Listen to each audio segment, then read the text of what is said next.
इस खरीफ सीजन में जिले के कई इलाकों में सोयाबीन बीज के न उगने से किसान परेशान है। सरकारी सोसाइटियों से लिया गया यह बीज खेतों में बोया तो गया था, लेकिन यह बीज जमीन से निकला ही नहीं। ऐसे में किसान महंगे बीज के खराब होने से हलाकान है। इस मामले में किसान संघर्ष समिति और भारतीय किसान संघ ने बीज उत्पादक समितियों के खिलाफ मोर्चा खोल दिया है। वे समितियों को ब्लैक लिस्टेड करने और किसानों को बीज के बदले दोबारा बीज देने की मांग कर रहे हैं। कृषि विभाग ने इसके लिए जांच कमेटी बना दी है। जिले के इस समय 14 बीज उत्पादक समितियां हैं जो सहकारी समितियों के जरिए बुवाई के लिए महंगे दामों पर बीज उपलब्ध करवाती है। ऐसी ही 3 समितियों ने जिले के मुल्ताई, ससुंद्रा और बैतूल इलाके में सैकड़ों क्विंटल बीज बेचा था, जिसे किसानों ने महंगे दामों पर खरीदा और उसकी बुवाई कर दी, लेकिन यह बीज अच्छी बारिश के बावजूद जमीन से निकला ही नहीं। ऐसे में किसानों के सामने खेतों में दोबारा बीज बोने की समस्या खड़ी हो गई है। 6,500 रुपए क्विंटल की दर पर खरीदा गया यह बीज न उगने से एक एक किसान पर अब लाखों रुपए का बोझ पड़ गया है। इस मामले में किसान संघर्ष समिति के पूर्व विधायक डॉक्टर सुनीलम और भारतीय किसान संघ के दीपक कपूर ने उत्पादक समितियों से दोबारा बीज दिलवाने की मांग की है। आरोप है कि बीज उत्पादक समितियां घटिया बीजों की सप्लाई कर रही है, जिन्हें ब्लैक लिस्टेड किया जाना चाहिए। आपको बता दें कि जिले में इस वर्ष 4,17,000 हेक्टेयर में सोयाबीन फसल की बुवाई के लक्ष्य के विरुद्ध 3,87,000 हेक्टेयर में सोयाबीन की फसल बोई गई है। कृषि विभाग ने शिकायत आने के बाद जांच कमेटी बनाकर जांच के आदेश दिए हैं।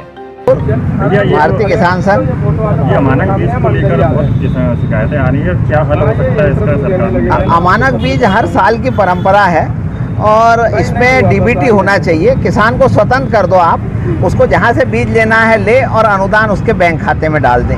पूरे देश में डीबीटी लागू है, मगर बैतूल में ही कई योजनाओं में डीबीटी लागू नहीं है।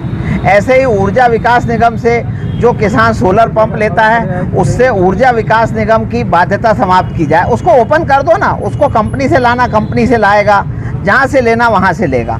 ऐसे ही अभी जो यूरिया 60% प्राइवेट किया, हम उसका भी विरोध करते हैं। किसानों को बीज में जो नुकसान हो रहा है, बीज बदल के देने का निर्णय लिया है शासन ने, ये स्वागत योग्य है, मगर उसका मुआवजा, उसका खर्चा कौन देगा भाई?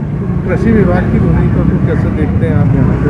कृषि विभाग में हम लोगों ने काफ़ी शिकायतें की हैं और उन्होंने जांच करने के लिए दल भी गठित किया है। अब उनकी जो रिपोर्ट आएगी उस पर हम विचार करेंगे हमारी बैठक में, भारतीय किसान संघ की बैठक में। उसके बाद हम लोग आंदोलन करेंगे।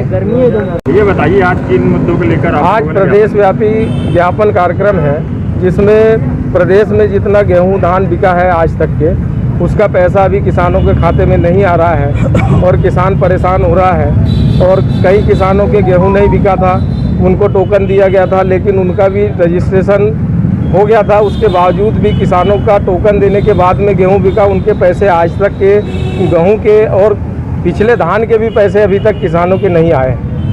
इसलिए हम आज पूरे प्रदेश में सभी जिलों में आज ज्ञापन दे रहे हैं इस माध्यम से कि भाई किसान का पैसा और किसान का गेहूं का पैसा, धान का पैसा किसानों के खाते में आना चाहिए। ऐसे कितने किसान होंगे? ऐसे लगभग यहाँ जिले में तो बहुत से किसान हैं, लेकिन प्रदेश में बहुत सारे किसान हैं। जिले में भी 400-500 किसान ऐसे हैं जिनका गेहूं का पैसा, धान का पैसा अभी तक के नहीं आया। भैया जो सोयाबीन के बीज है उनमें भी शिकायत आ रही है, जिले में क्यों अंकुरित नहीं हो रहा है?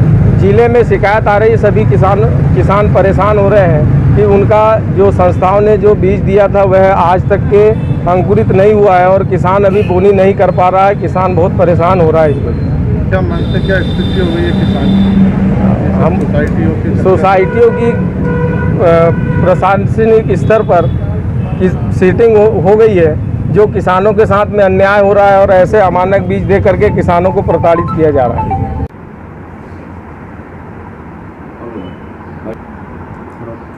क्या किस तरह से किसानों को दिक्कतें पेश आ रही है? जो बीज पता चल रहा है कि आज मैं परमंडल गया था और परमंडल में मुझको 91 किसान मिले। उन्होंने 19 क्विंटल बीज खरीदा था, बायोब्लेज कंपनी से खरीदा। वो सोसाइटी के से खरीदा था, लेकिन उस कंपनी का नाम ये है ना 9305, और वो जर्मिनेट नहीं हुआ। सभी किसानों का ख़राब हो गया। 335 जो है वो भी ख़राब हुआ है, वो 75 क्विंटल था और कुल मिला के 93 क्विंटल बीज ख़राब हुआ है। अब मेरा सबसे पहली किसान संघर्ष समिति के कार्यकारी अध्यक्ष होने के नाते पहली मांग ये है कि ये बीज को रिप्लेस किया जाना चाहिए, क्योंकि किसानों को तत्काल बोनी करनी है, नंबर 1।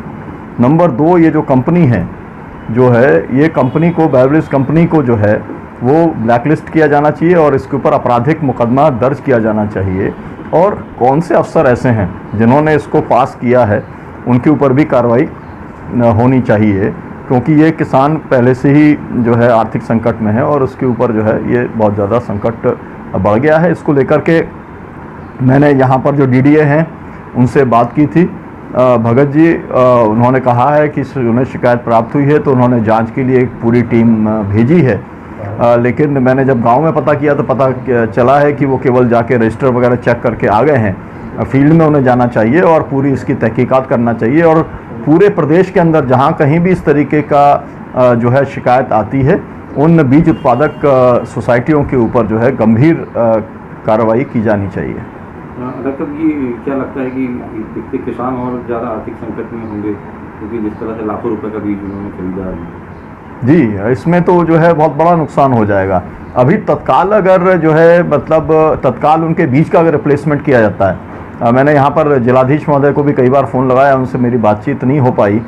मैंने कमल पटेल जो हैं उनके यहाँ पर भी मैसेज छोड़ा है और उनको ईमेल किया है कि उनको तत्काल रिप्लेसमेंट की बात करनी चाहिए कमल पटेल जी से मुझे, क्योंकि वो किसानों को लेकर के काफ़ी ज़्यादा कमिटमेंट वो बताते रहे हैं, और इसलिए मेरी उनसे अपेक्षा है, व्यक्तिगत तौर पे भी मैं उनसे अभी बात करने वाला हूं जो ही वो लाइन के ऊपर आते हैं, कि वो जो है ये किसानों के बीज का रिप्लेसमेंट कराएं, बाकी सब कार्रवाई होती रहेगी।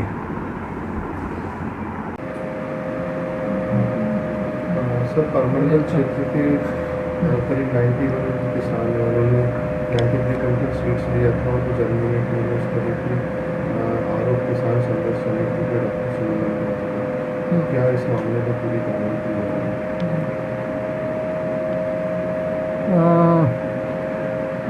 समितियों के माध्यम से जो बीज वितरण हुआ है, तो इसमें कुछ जगह पे यानी जर्मिनेशन नहीं होने की शिकायत किसान भाइयों के द्वारा की गई है। तो इसके तहत हमने एक जांच कमेटी अभी बनाया है, जिसमें अनुविभागीय अधिकारी, कृषि मुल्ताई, कृषि वैज्ञानिक, वरिष्ठ कृषि विकास अधिकारी मुल्ताई एवं बीज प्रमाणीकरण के अधिकारी है। इसके आधार पर जो भी आने आएगा और संबंधित समितियों से नमूना लेके लैब को भेजा गया है, तो जो भी यानी उसकी रिपोर्ट आती है उसके आधार पर कार्रवाई की जाएगी। किस स्तर पर लापरवाही हो रही है? ऐसे लापरवाही तो नहीं मान सकते, क्योंकि सोयाबीन एक बहुत ही सेंसिटिव क्रॉप है और इसमें 70% जर्मिनेशन होता है तब मानक माना जाता है। केंद्र सरकार के द्वारा पिछले वर्ष जो लगातार बारिश होने के कारण पहले 65% यानी यदि अंकुरण होता तो उसको मान्यता दी गई है, यानी शिथिल किया गया नियम। और अभी हमें आज ही एक पत्र प्राप्त हुआ है, केंद्र सरकार का 19 तारीख का पत्र है, तो उसमें भी 60% तक यदि अंकुरण होता है तो यानी शिथिलता दी गई है, तो मानक माना जाएगा। तो जिले में कितना प्रतिशत हुआ है या उस क्षेत्र में कितना हुआ? अभी तो मैं गया हूँ, पूरे ज़िले में यानी बीज बटा है तो मात्र 2-3 समितियों की शिकायत है, बाकी जगह कोई शिकायत नहीं है। और आज की स्थिति में बैतूल ज़िले में लगभग 2 लाख हेक्टेयर में सोयाबीन की फसल लगी है। तो टोटल यानी यदि देखा जाए बैतूल ज़िले में, तो इस वर्ष हमने जो टारगेट रखा था 4,15,000 हेक्टेयर का रखा था, तो लगभग 3,76,000 हेक्टेयर में फसल बोनी हो गई है, जो लगभग 91% बोनी है। इसमें प्रमुख फसल हमारी सोयाबीन लगभग 2 लाख हेक्टेयर में लगी है, और सेकंड क्रॉप जो यहाँ की है मक्का, वो लगभग अभी 1,30,000 हेक्टेयर में बोनी हुई है। सर, ऑफिस का जो टेलीफोन नंबर है 23432 इस पर भी कई बार लगाते हैं तो